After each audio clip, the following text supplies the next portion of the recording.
In part two of the Big Ten tournament preview, we're going to discuss 157 all the way through heavyweight. Could Penn State sweep all of these weight classes and crown an individual champion at the 6 spots? You are Locked On Nittany Lions, your daily podcast on the Penn State Nittany Lions, part of the Locked On Podcast Network, your team every day. This is the second part of the Big Ten tournament preview for Penn State Wrestling. Welcome in. I am your host, Zach Seyko, joined by special guest, the voice of Penn State Wrestling, Jeff Byers. And this part of the show is brought to you by Gametime. Download the Gametime app, create an account, and use promo code LOCKEDON for $20 off your first purchase. And thanks for making the show your first to listen and watch every single day. Appreciate all the everydayers. If you're not an everydayer, become one. Subscribe to Locked On Nittany Lions on YouTube and wherever you get your podcasts for the latest conversations around your favorite Penn State sports teams. And if you want to keep up with Jeff, of course, you can listen to him cover Penn State Wrestling live on GoPSUSports.com. If you want to hear his daily radio talk show, 8 to 10 a.m. live on 98.7 FM in State College, Pennsylvania. If you want to stream it, it's at 987thefox.com. Jeff, let's just pick right back up with it as we previewed. I hope everyone checked out the first part of the Big Ten tournament preview. Let's pick it up with Levi Haines at 157 and, quote unquote lock, but it as heavy as a favorite in this tournament. I mean, Carter Starocci, healthy or one-legged Carter Starocci, he's going to be one of the biggest favorites in the tournament regardless. Same thing with Aaron Brooks. Same thing with Greg Kervliet. Levi Haines falls into that category as well. And at 157, it's his weight class to lose, but I don't think he's going to lose because we saw what he has done to a Peyton Robb, who was a top 10 wrestler, a Jared Franick, who is a top 10 wrestler. I know there's Brayton Lee is somebody he hasn't exactly faced. Chase Saldate gave him, I guess, a little bit of a challenge early in the season here. Will Lewan still in this class? This is Levi Haines' class to lose above all else here. Yeah, it really is a very good weight class, but that match with Saldate, Zach, for whatever reason, was a turning point for Levi Haines. Since that bout, Levi has just looked like the Levi that stormed through the NCAA tournament to the finals a year ago, and maybe even a little better. It just he is just really on top of his game right now, wrestling with a lot of fire. Yeah. No question he has the ability, but it just seemed to me that he wasn't wrestling with the same joy that we were used to seeing him through the first couple of months of the season. And I don't know, I could be a bunch of reasons for that, and it could be me misinterpreting, but it just didn't seem like he was wrestling with the passion that he had been. He has certainly been wrestling with the passion here throughout the last 6 weeks or so of the season. And I just think again, it's just such a special wrestler, Zach. And I mean, you just see it. He has all of the tools and he just keeps adding to it, has that mindset of, I'm just going to get better each day. I'm going to go out and test myself. And listen, again, there are a lot of really good wrestlers in this weight class. And I will say the one that I'm probably most anxious to see up close this season is Michael Blockus, because that is a guy, we talk about Penn State kids taking that leap from one season to the next, and I think very consistently you've seen that. Like, that guy, even if he won a national title the year before, like, wow, you can see, though, he's elevated his game. Michael Blockus would get my vote, or at least be strongly considered. I'd have to sit down and think, but I think off the top of my head, that is the most improved wrestler in the Big Ten this season. Like, that guy was good last year, but I mean, he is a guy that I think can make a run here at Levi Haines and everybody else this season. And I do think, I'm anxious excited to see that match because I think it's going to be some really good wrestling, because Blockus has been letting it fly here as well. And if that is our title bout, I think it'll be one of the better ones, just in terms of the excitement level that both wrestle with. I think it'll be a wildly entertaining bout. But I'm with you. I mean, Levi is just, when he's on top of his game right now, he is clearly the guy to beat at 157, not just in the Big Ten, but nationally. Yeah, and I think he's going to make quick work of, because we saw that match against Peyton Robb. Sure, it was back and forth in the first two periods, but that third period where he went into an extra gear and just dominated a veteran of the sport. And I know Peyton Robb has gone through so much. I'm glad he's wrestling, right? I'm glad he's back to 100%, but still to see Levi Haines just eliminate a veteran like that, somebody who he faced a season ago, got an advantage, and then now it's just a different level here. Blockus, failed to mention him in my opening, but it definitely that's the final I'm anticipating. Anything else otherwise, I think will be a surprise to me if it isn't Haines and Blockus. Yeah, no, I'm with you there. Let's move to 165, and we start part 2 here for the Big Ten tournament preview. And Mitcehll Mesenbrink is the number 2 seed, and he's kind of in the same boat as Bo Bartlett, where he's the favorite from the Penn State point of view, from the Penn State perspective. Honestly, I'm not trying to discredit Dean Hamady, who's been wrestling for a while, right? He's a veteran of the sport and he's very talented, but Hamady is the number 1 seed, who had Mikey Caliendo as the 3rd seed, who Mesenbrink did beat, Caleb Fish, who he beat, Antrell Taylor, who he beat, Cam Amin, who he beat, right? All these other wrestlers in the top half of the bracket, of the top seeds in this 165-pound bracket. And Mitcehll Mesenbrink has beaten them, and beaten them convincingly, right? It's just Dean Hamady, since Penn State didn't face Wisconsin, that you're still, okay, how's Mesenbrink going to face this giant now at 165? But every test you have put in front of Mesenbrink, he has passed, and he's passed with flying colors. Yeah, he's just special. And listen, Cameron Amin being the number 6 seed tells you all you need to know about how good and deep 165 is here in the Big Ten. Yeah.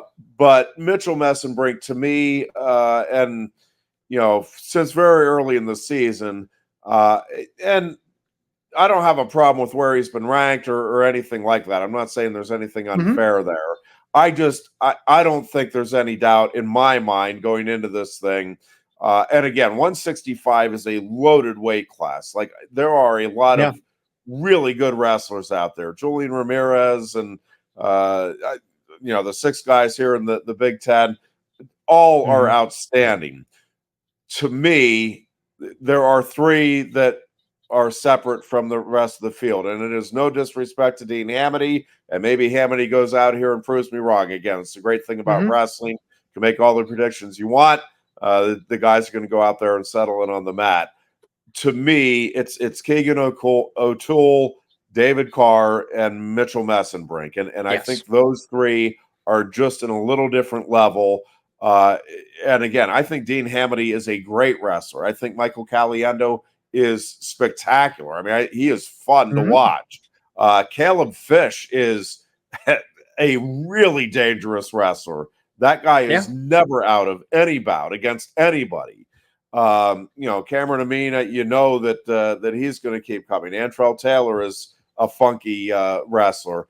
But again, to me, at the end of the day, there are 3 guys, and yes, I include Mitcehll Mesenbrink. I know a lot of the national analysts will tell you it's 2 guys. It's O'Toole and it's David Carr. I really think it's Mesenbrink, O'Toole, and Carr, and one of those 3. I think those are going to be your top 3 finishers. What order they finish in, I think that's going to be a lot of fun to see at the NCAAs. But I'm expecting Mitcehll Mesenbrink to go out and win the Big Ten title this weekend and make a statement in the process. Well, and that's just it. I was going to go from the frame of mind that he's just going to continue to put prove the doubters wrong, put the world on notice. If you haven't bought into Mitcehll Mesenbrink already, this is still the time to do it.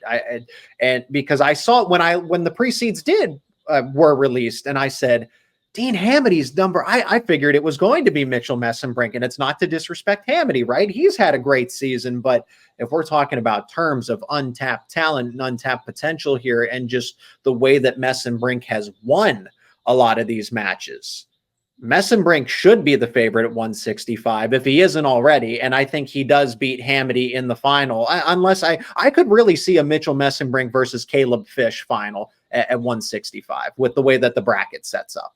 Yeah, again, Fish he's just really, really dangerous. Like I'm with you. I think that actually I think both of those potential semifinal bouts are dandies. I know Mesenbrink kind of controlled Caliendo in that first meeting. I do think Caliendo is one of the few guys that can go 7 minutes with Mesenbrink in terms of keeping the energy level up and keeping the pressure.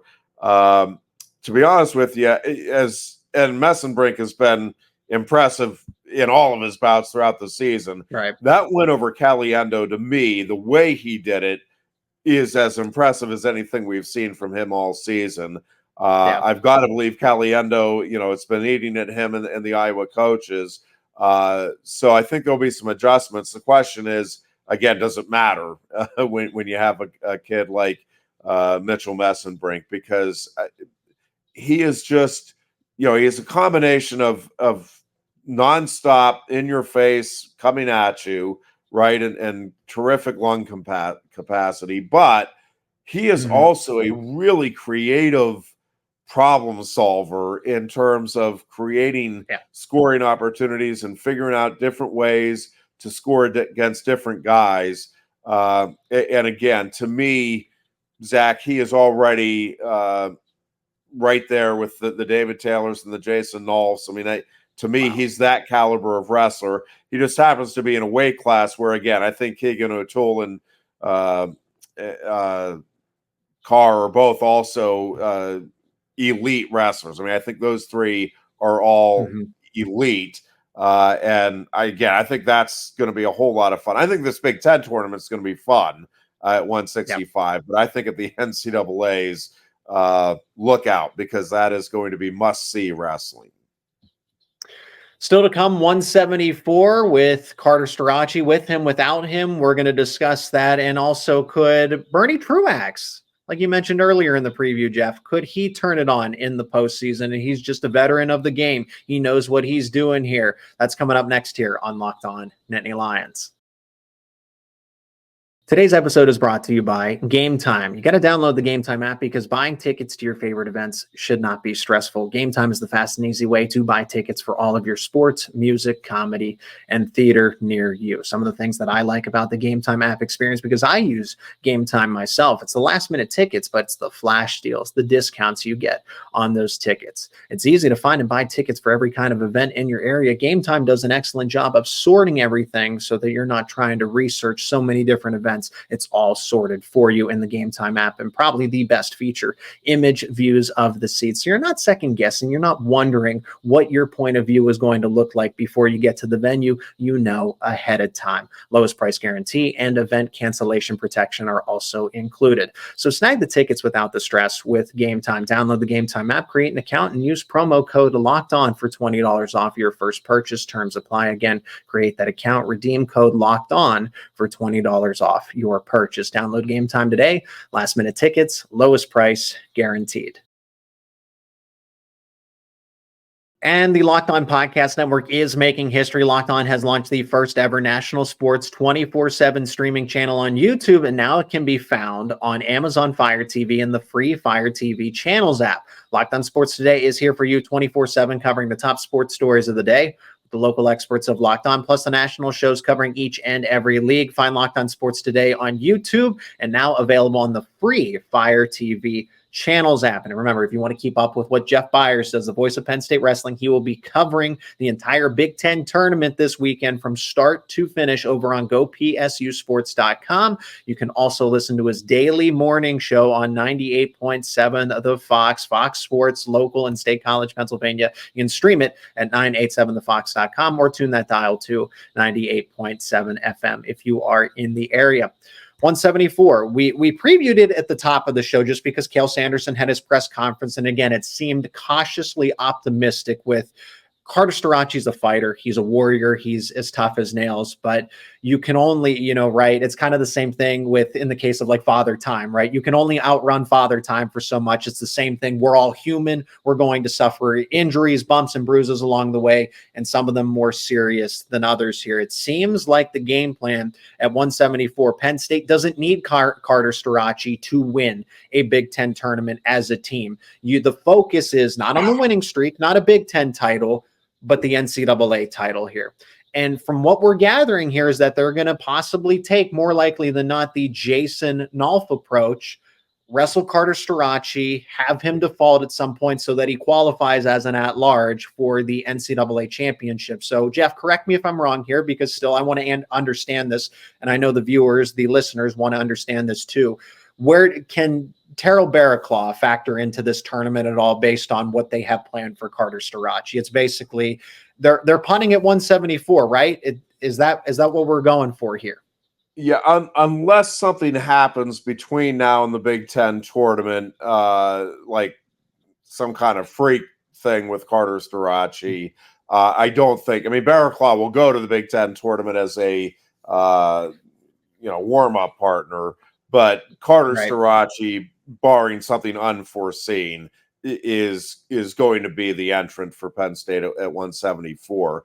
I think that the question is, and I don't think we're going to get an answer here until the guys actually walk out on the mat, and then we see what happens. To me, what I'm expecting is one of two things: either Carter Starocci wrestles one bout and tries to get the win under his belt, tests the knee a little bit, gets a little bit of a feel, and then medically forfeits out the rest of the way. And, ideally would get the win in that first bout and then medically forfeit out to 6th place. Or he steps on the mat for 1 second and then injury defaults that first bout and then medically forfeits out and just gets the at-large bid.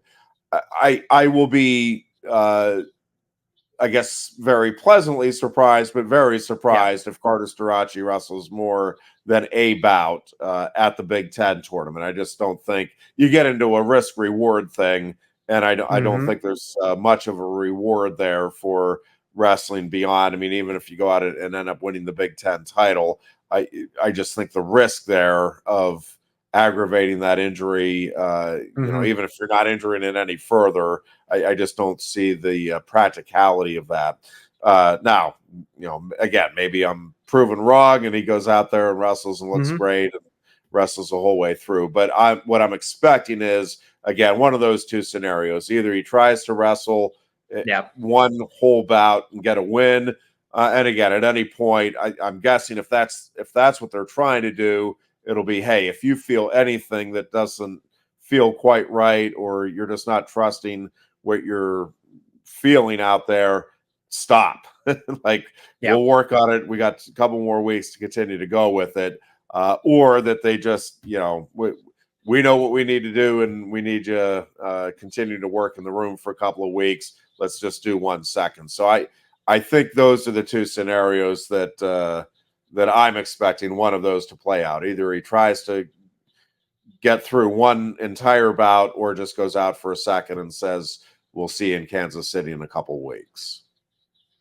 Then if we're just looking generally, right, from the Big Ten angle of it, so forget the Penn State side of it, and so you don't want to risk anything with Carter Starocci, but 174, I mean, is a good class, but Carter Starocci healthy, or if he was forced to wrestle all the way through, right? I think he's still the favorite, regardless of what he has lingering in terms of an injury status. Shane Griffith is as close as it gets. Again, that's a former NCAA title, right? I think he could be considered one of the proponents of saving the Stanford wrestling program, and then he ultimately transfers to Michigan, right? Yeah. Besides the point here, but Patrick Kennedy at number 3, Edmund Ruth at number 4, Rocco Welsh, I think, is an up-and-coming wrestler at number 5, and Jackson Turley at number 6 of Rutgers. Those are all talented wrestlers, but it's still Starocci, and then it's Griffith, and then it's kind of everybody else. I don't think any of those other seeds are close to Griffith, let alone Starocci here. Yeah, no, I think that's right. I think Starocci is kind of in a class by himself. I think Griffith is, nationally on that next line with Mekhi Lewis. And then, then I think there's a group there probably headed up in the Big Ten by Patrick Kennedy, but I don't think there's much separation there between Kennedy, Ruth, and Welsh. In my mind, those are the next group. And again, it's not a wide separation, but to me, it is a clear separation. It's clear. Healthy Starocci. Then I think you're down to Lewis and Griffith. And then, again, I think there's a group, including at least those three in the Big Ten with Patrick Kennedy, Edmund Ruth, and Rocco Welsh, who I agree, Zach, I think he's a guy to keep your eye on here in the postseason in terms of a guy that could surprise and open some eyes a bit with his performance, both at Big Tens and certainly at NCAAs in a couple of weeks. Pennsylvania State wrestler, right? Penn State gets the best of the best, but in the state of Pennsylvania, there's still Rocco Welsh, a Pennsylvania State champion and native, of course, as well. Just for the wrestling fans, the diehard fans certainly know that, but I wanted to throw that out there. Let's move to 184. Bernie Truax, again, transferring into Penn State as this grad transfer, and I guess I don't want to say like, oh, he hasn't lived up to the expectations or anything, but just because the expectations have been so lofty as someone who's been a All-American at multiple different weight classes, right? So you're already kind of carrying those expectations to begin with. It's a burden that I'm sure he's willing to carry, right? But this is a 184 class where anything could happen. Isaiah Salazar from Minnesota is going to be the favorite since he's the number 1 seed. Lenny Pinto, right, is a top 5 wrestler at 184 and beat Truax. And I felt like with just a little more time, Truax could have won that bout when they went head to head. And they're probably going to face each other again in the semifinals. And then there's Ryder Rogotsky, who it's like, man, he is a pinning machine. I know he has as many losses as he does, but he just pins his way through. It doesn't matter who it is, right? Anybody can be susceptible to him, with him finishing the match with a fall here. So at number 4, I could really see Rogotsky upsetting Salazar. I could see Truax again reminding us all why he's been a All-American at this point in his career. But what's kind of the toughest avenue here for Truax as he navigates a very competitive 184 class? Well, I will say that there's a couple of things. I think Bernie Truax has kind of reworked his game throughout the course of the season. I think there were some specific things that they wanted, they being the Penn State coaches, wanted to adjust with his game. And I think all with the eye toward the postseason and having the success there. So I'm not overly concerned about some of the situations where he got caught and beat. I mean, I don't want to make it sound like it was fluky. I think he lost matches this season, but I think he's been working toward where he wants to be for the postseason. And there were some things that I think he wanted to adjust with his game. And I think he feels really good going into this postseason about where he's at, the looks that he's had throughout the season. I will say the quarterfinal matchup against Malcheski is not an ideal matchup for Truax or anybody. Like that again, I keep talking about the entertainment factor, but I think that quarterfinal matchup, both of those guys get to rolling around and can score back points in a hurry against opponents. I think that's going to be a lot of fun. I like Bernie's chances there, obviously, but I think that has the potential to just be a wild, high-scoring affair. And then, I think he gets another shot at Pinto if he takes care of business, which I think he will, against Malcheski. And then it's, okay, can you, again, apply the lessons learned in that first matchup, make those adjustments early? I agree with you. He was coming on. He figured some things out as that match went along. He's just got to, I think if he can come out of the first period, and not just against Pinto, against any of the other, top 4 or 5 guys in the weight class, if he can come out of that first period even, I think Truax is going to give himself a real shot at winning the national title here. Because I do think over the last couple of periods, much more often than not, he's going to be able to figure some things out, wear some guys down. And so I'm probably most excited to see where Bernie finishes up here this weekend. Again, the 3 seed is probably where he should be. I don't think it'd be shocking to see him finish 4th, but I certainly think he goes in with the mindset that, yeah, this is my tournament to win, and I know that he's capable of winning this Big Ten title. Home stretch of this Big Ten tournament preview. Aaron Brooks at 197, Greg Kerkvliet at heavyweight. Those two should be heavy favorites going into their respective brackets as we're going to preview them, break them down here coming up on Locked On Nittany Lions. Today's episode is also brought to you by eBay Motors. Passion, drive, and patience. What brings home the winning trophy is also what keeps your ride or die alive. eBay Motors has everything you need to maintain your vehicle and level it up to its peak performance. From superchargers to roof racks to exhaust kits, LED headlights, and more. Whether you're into speed, power, or style, eBay Motors has got you covered with over 122 million parts for your number one ride or die. You'll always find exactly what you're looking for. And with eBay Guaranteed Fit, your part is guaranteed to fit your ride every time or your money back. Because with eBay Motors, you're burning rubber, not cash. With all the parts you need at the prices you want, it's easy to turn your car into the MVP and bring home that win. Keep your ride or die alive at ebaymotors.com. That's ebaymotors.com. Eligible items only. Exclusions apply. eBay Guaranteed Fit only available to U.S. customers. Remember, if you're not already, become an everydayer. Subscribe to Locked On Nittany Lions on YouTube and wherever you get your podcasts for the latest conversations around your favorite Penn State sports teams. Talk more than football on this show, obviously wrestling, but men's basketball, men's hockey, recruiting, all that and more is here on Locked On Nittany Lions. And keep up with Jeff. Again, he's covering this entire Big Ten tournament solo, covering Penn State from start to finish, beginning at 9:40, right? You have 9:40 to start for the pre-match show, pre-tournament show, I should say, on Saturday, March 9th, with the first bout starting at 10 a.m. with that session 1. You'll do session 2 at 4:40 going into 5 when it restarts again. And then all day Sunday with 11:40 and noon, and then 4:10 and 4:30 for sessions 3 and 4, all Eastern time, of course, for March 9th, Saturday, and then March 10th, Sunday, as Jeff will be covering that start to finish. GoPSUsports.com is the place to listen to it all. And in this final segment, well, let's just wrap it up. 197 and then heavyweight, Aaron Brooks and Greg Kerkvliet. And Jeff, I feel like this is the easiest part of the preview because it's Aaron Brooks and everybody else, and Greg Kerkvliet and everybody else. At least in the Big Ten, the weight classes here respectively are just not close to either of them. But beginning with Aaron Brooks, I mean, all alone, it's him. Dominated Jackson Smith, right? Major decision. Zach Glazier. Glazier kept it close, though, when they were head-to-head. I like that bout. I like the fight that Glazier had there, but still just noticeable distance. Same thing with Silas Allred. He hasn't faced Garrett Joles this season. We saw him make quick work of Luke Geog here.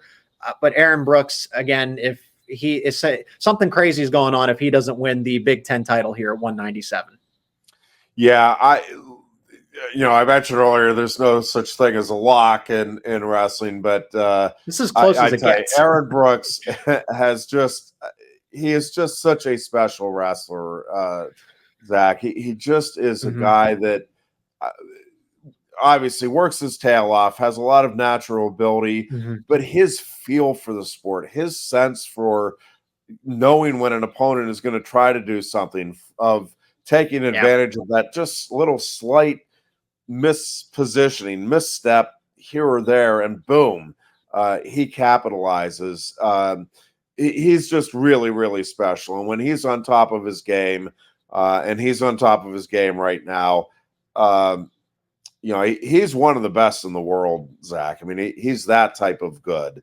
And I just think, again, never guarantee anything in sports, but it is going to take something really spectacular from somebody to even give Aaron Brooks a run here this postseason, let alone actually pull off, what would be an upset of the ages. So, I mean, the way his path will look, right, he'll probably, most likely, right, nothing's guaranteed here, but if we're trying to make assumptions and projections here, Evan Bates out of Northwestern seems like that most likely quarterfinal opponent, but Ben Venadia out of Purdue could be a likely opponent as well. And then that 4 or 5 seed, I think that's a very close one. I would probably lean Silas Allred as opposed to Garrett Jules, just because I've seen more, Penn State facing Nebraska pretty consistently, and Allred's always been a talented wrestler. So I would lean that. I think that he's going to face Glazier again in a rematch in the championship here. Just because I like the fight that Glazier put up, and he's talented in his own right. Again, there's still a clear distance here, but that's who I'm thinking. Aaron Brooks is just going to mow down the competition, then ultimately face the Iowa counterpart at that 197 championship. Yeah, Jackson Smith is a funky wrestler. That one will be a fun one to watch. That Smith Glazier. That's a little bit of a contrast of styles in that one, but. Yeah, it's just hard to imagine, Zach, Aaron Brooks. Yeah. I think Brooks is going to get bonus points into the finals, and then certainly won't be surprised, even if it is Glazier. And Glazier, I think went out with the idea. I'll go back to I think I had mentioned earlier, looking at K-Sack and Lovett. Like, it's one thing to keep it close, relatively close on the scoreboard. It's another to actually go out and knock off a top-ranked guy. And I know Glazier, I do give him credit. I don't think he's as close to Brooks as that score would indicate. And I think they both know it. I think Brooks and Glazier both know the gap that's actually there. And then let's move to heavyweight. Greg Kerkvliet, same thing here. Like Aaron Brooks, it's his weight class. If he loses this one, it would be very surprising here, because your number 2 seed is Nick Feldman, and we saw what Kerkvliet did against Feldman head-to-head. You had Lucas Davison, who was a top 5 wrestler nationally, and Kerkvliet, again, showing just how much better he is than that respective wrestler. Slavakuski of Rutgers is your 4 seed. And we saw that, the guy that moved up from 197, Lucas Cochran, who gave up how many pounds, right?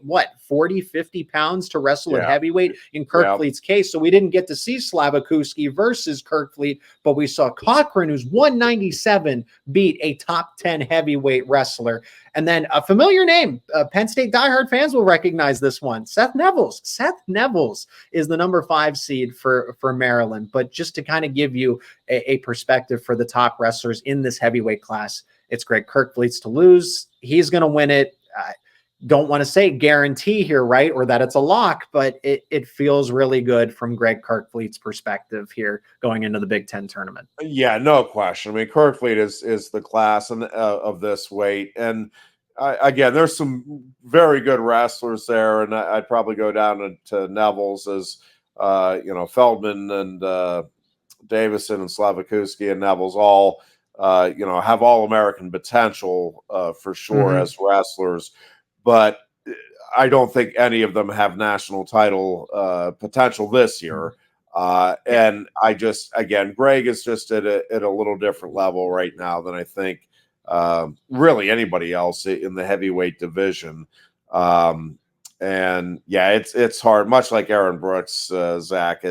It's just hard to envision the scenario here where Greg Kerkvliet, if he's healthy, I mean, obviously can envision if nothing, on the injury front develops. But if he's healthy, I don't think there's anybody that's capable of staying with him for 7 minutes. Who are you thinking that he's going to face in that championship? Again, he'll have to go through a Slavakuski. He might face a Seth Nevels, which again, it's like, Seth Nevels was at Penn State and then transfers out, and Kerkvliet takes that spot. So there's it's like a little bit of revenge here in this case, I guess, from Neville's perspective, if he sees it that way, right? I think he's just trying to get into the NCAA tournament and then make that All-America stat. I mean, he's contending for a title just like everybody else, but that could be an interesting one. Who is it? I'm imagining that it's going to be Kerkvliet and Davison here in the championship bout, but I like what Feldman's done as a young and up-and-coming wrestler for Ohio State too. Yeah, Feldman has been very impressive, and I won't be surprised if it is Feldman. I think Davison's experience here, and I think he'll make some adjustments from their regular season meeting with Feldman, and so I'm kind of with you. I'm leaning toward Davison being the opponent for Kerkvliet in the finals. I would like to see. I'm hoping Seth Nevels is healthy. finally. I know he's having some injury problems earlier in the year, did not get to wrestle in the dual meet against Penn State. And so would like to see Neville's get into the semifinals there against Kerkvliet and have the old teammates get together. But yeah, it's really hard for me to imagine anybody again really not only not knocking off Kerkvliet. I just I don't see anybody in this weight class that's going to be able to stay within 3 or 4 points as the final seconds expire in the third period. I think Kerkvliet has a chance to bonus point his way through the entire tournament. And before we totally finish it up here, Jeff, Penn State's going to win as a team. They're going to be the Big Ten postseason tournament champions as well, in addition to the regular season. Nebraska, Iowa, Michigan, they're all relatively close here for that second spot. How do you see this one? I would lean Nebraska, right? I think they're a very talented team, top to bottom, not in the same caliber as Penn State. But then Michigan's kind of a wild card with Sergio Lemley, Austin Gomez, right? I could go through all the names. And then Iowa, what they did to finish the season against Oklahoma State was nothing short of impressive here. So is Iowa getting hot at the right time? Did Nebraska show enough? I mean, I really think that second spot is very close. How do you think it unfolds? I think it is. And I'll throw a couple of other, I know, I feel like everybody is and understandably and probably rightfully so, is throwing out Nebraska, Michigan, and Iowa.